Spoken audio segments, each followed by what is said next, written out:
بسم اللہ الرحمن الرحیم قالوا اتخذ اللہ ولدا سبحانہ هو الغنی له ما فی السماوات وما فی الارض ان عندکم من سلطان بہذا۔ کفار کا یہ کلمہ نہایت کبھی اور انتہا درجے کا جہل تھا۔ اللہ تعالیٰ نے اس کا رد فرمایا۔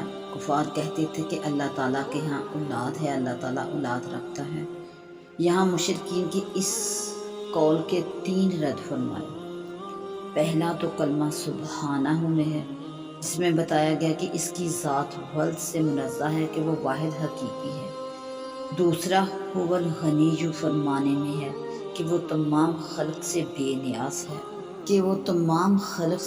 نیاز ہے، تو اولاد اس کے لیے کیسے ہو سکتی ہے؟ اولاد تو کمزور چاہتا ہے، فقیر چاہتا ہے، امیر چاہتا ہے، غرض جو چاہتا ہے وہ حاجت رکھتا ہے۔ تو جو غنی ہو یا غیر محتاج ہو، اس کے لیے ولد کس طرح ہو سکتا ہے؟ نیز ولد والد کا ایک جز ہوتا ہے، تو والد ہونا مرکب ہونے کو مستلزم اور مرکب ہونا ممکن ہونے کو اور ہر ممکن غیر کا محتاج ہے۔ تیسرا قول لاہ ما فی السماوات و ما فی الارض میں ہے کہ تمام خلق اس کی مملوک ہے، اور مملوک ہونا بیٹا ہونا کے ساتھ جمع ہوتا نہیں، لہٰذا ان میں سے کوئی اس کی اولاد نہیں ہو سکتا۔ پھر اللہ تعالیٰ نے حضرت نوح علیہ السلام کے قصے کی طرف اشارہ فرمایا۔ ان کی یہ بات، اور میں مدت دراز تک تم میں رہا اور اس پر تم نے مجھے قتل کرنے کا اور نکال دینے کا ارادہ کیا، اور پھر ان کا یہ فرمانا کہ اپنا معاملہ اس واحد لا شریک کے سپرد کرتا ہوں اور مجھے کچھ پرواہ نہیں۔ حضرت نوح علیہ السلام کا یہ کلام بطریق کا جز ہے۔ مدعا یہ ہے کہ مجھے اپنے قوی اور قادر پروردگار پر کامل بھروسہ ہے۔ تم اور تمہارے بے اختیار معبود مجھے کچھ بھی ضرر نہیں پہنچا سکتے۔ اور پھر ان کی اس بات کا ذکر کیا کہ یہ میری نصیحت ہے جس کے فوت ہونے کا مجھے افسوس ہے، کیونکہ میری ان نصیحتوں سے تم کوئی فائدہ حاصل نہیں کر سکتے۔ اور پھر حضرت نوح علیہ السلام کا یہ قول کہ وہی مجھے جزا دے گا۔ مدعا یہ ہے کہ میرا وعظ اور نصیحت خاص اللہ کے لیے ہے، کسی دنیاوی غرض سے نہیں۔ فَكَذَّبُوهُ فَنَجَّيْنَاهُ وَمَن مَّعَهُ فِي الْفُلْكِ وَجَعَلْنَاهُمْ خَلَائِفَ وَأَغْرَقْنَا الَّذِينَ كَذَّبُوا بِآيَاتِنَا فَانظُرْ كَيْفَ كَانَ عَاقِبَةُ النُّذُرِ۔ تو پھر رب کائنات نے حضرت نوح علیہ السلام کو جھٹلانے والوں کو ہلاک فرمایا ڈبو کر پانی میں، اور حضرت نوح علیہ السلام اور ان کے ساتھ ایمان لانے والوں کو اللہ تعالیٰ نے بچایا، زمین میں سکونیت عطا فرمائی۔ اور پھر اس کے بعد حضرت ہود، حضرت صالح، حضرت ابراہیم، لوط، شعیب وغیرہ علیہ السلام کو انبیاء بنا کر بھیجا۔ اس بات کا ذکر اللہ تعالیٰ نے ان آیت مبارکہ میں ارشاد فرمایا۔ ثم بعثنا من بعده رسولا الى قومهم فجاءوهم بالبينات فما كانوا ليؤمنوا بما كذبوا به من قبل كذلك نطبع على قلوب المعتدين۔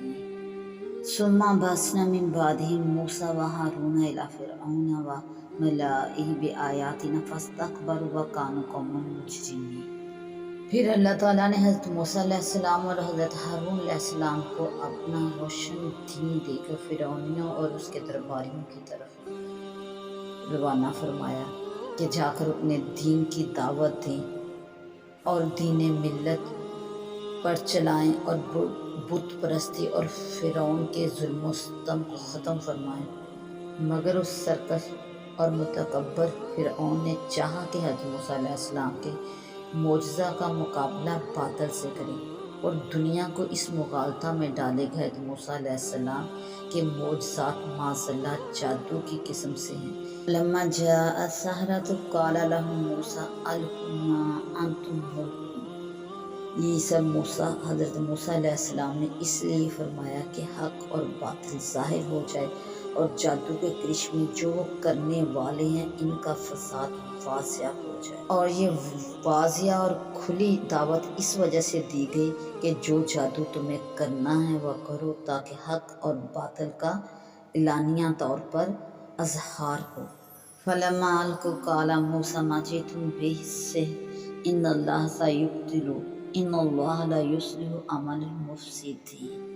فرعون کا فساد، فتنہ اور کفر واضح ہو، نہ کہ وہ آیات الہیہ جن کو فرعون نے اپنی بے ایمانی سے جادو بتایا۔ وَيَحِقُّ اللَّهُ الْحَقَّ بِكَلِمَاتِهِ وَلَوْ كَرِهَ الْمُجْرِمُونَ، یعنی اللہ تعالیٰ نے اپنے حکم، اپنی قضاء قدر اور اپنے اس وعدے سے کہ حضرت موسیٰ علیہ السلام کو جادوگروں پر غالب فرمائے گا، اللہ تعالیٰ نے حق بات کو واضح فرما دیا، اگرچہ یہ کفار کو، ظالم لوگوں کو بات ناگوار ہو۔ اما آمن لموسیٰ الا ذریۃ من قومہ علی خوف من فرعون وملئهم ان یفتنہم وان فرعون لعال فی الارض وانہ لمن المسرفین۔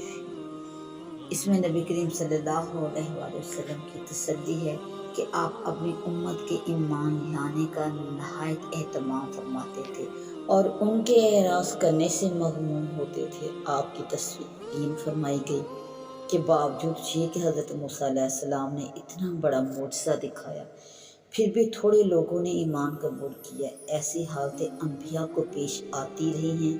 آپ اپنی امت کے اعراض سے رنجیدہ نہ ہوں۔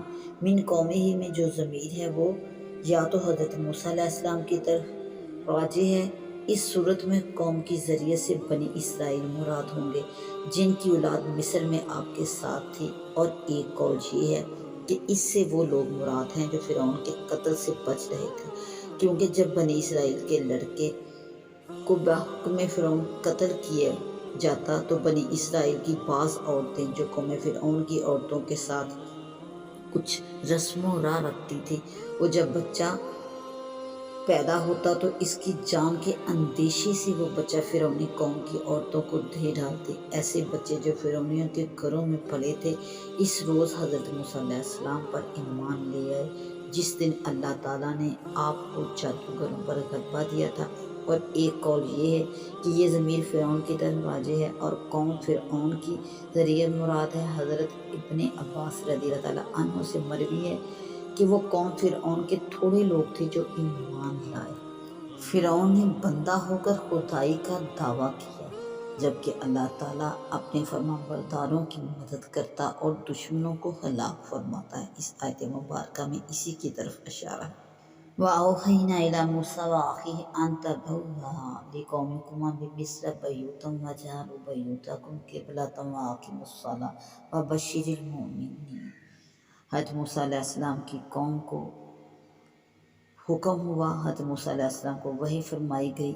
آپ کا قبلہ حضرت موسیٰ اور ہارون علیہ السلام کا قبلہ کعبہ شریف تھا، اور ابتدا میں بنی اسرائیل کو یہی حکم تھا کہ وہ گھروں میں چھپ کر نماز پڑھے تاکہ فرعونیوں کی شر اور احساس سے محفوظ رہیں۔ پھر اللہ تعالیٰ کی مدد پہنچی انہیں خوشخبری سنائی گئی کہ جو ایسائیں یہ اللہ کے دین کے لیے برداشت کر رہے ہیں، اس کے بدلے میں ان کو جنت عطا فرمائی جائے گی۔ وقال موسیٰ ربنا انک آتیت فرعون وملأه زینة واموالا فی الحیاة الدنیا ربنا لیضلوا عن سبیلک ربنا اطمس علی اموالهم واشدد علی قلوبهم فلا یؤمنوا حتی یروا العذاب الألیم۔ حضرت موسیٰ علیہ السلام کی دعا کا ذکر ہے کہ فرعونی قیمتی لباس، نفیس لباس، قیمتی فرش، زیور، طرح طرح کے سامان سے فائدہ حاصل کرتے ہیں، جبکہ وہ مالدار ہیں اور وہ ان چیزوں کا دنیا کی زندگی میں فائدہ حاصل کر رہے ہیں، تو اس پر کہ وہ تیرا شکر ادا کریں، اس کی بجائے وہ تیری نعمتوں پر شکر نہیں کرتے بلکہ نافرمانی کرتے ہیں۔ تو حضرت موسیٰ علیہ السلام کی یہ دعا قبول ہوئی اور فرعونیوں کے درم و دینار وغیرہ پتھر ہو کر رہ گئے، حتیٰ کہ پھل اور کھانے کی چیزیں بھی، اور یہ ان 9 نشانیوں میں سے ایک ہے جو حضرت موسیٰ علیہ السلام کو دی گئی تھی۔ جب حضرت موسیٰ علیہ السلام ان لوگوں کے ایمان ایمان لانے سے مایوس ہو گئے، تب آپ نے ان کے لیے دعا کی اور ایسا ہی ہوا کہ وہ غرق ہونے کے وقت تک ایمان نہ لائے۔ دعا کی نسبت حضرت موسیٰ اور ہارون علیہ السلام دونوں کی طرف سے کی گئی، باوجود یہ کہ حضرت موسیٰ علیہ السلام دعا کرتے تھے اور حضرت ہارون علیہ السلام آمین کہتے تھے۔ اس سے معلوم ہوا کہ آمین کہنے والا بھی دعا کرنے والوں میں شمار کیا جاتا ہے۔ حضرت موسیٰ علیہ السلام کی دعا اور اس کی مقبولیت کے درمیان 40 سال کا فاصلہ ہو۔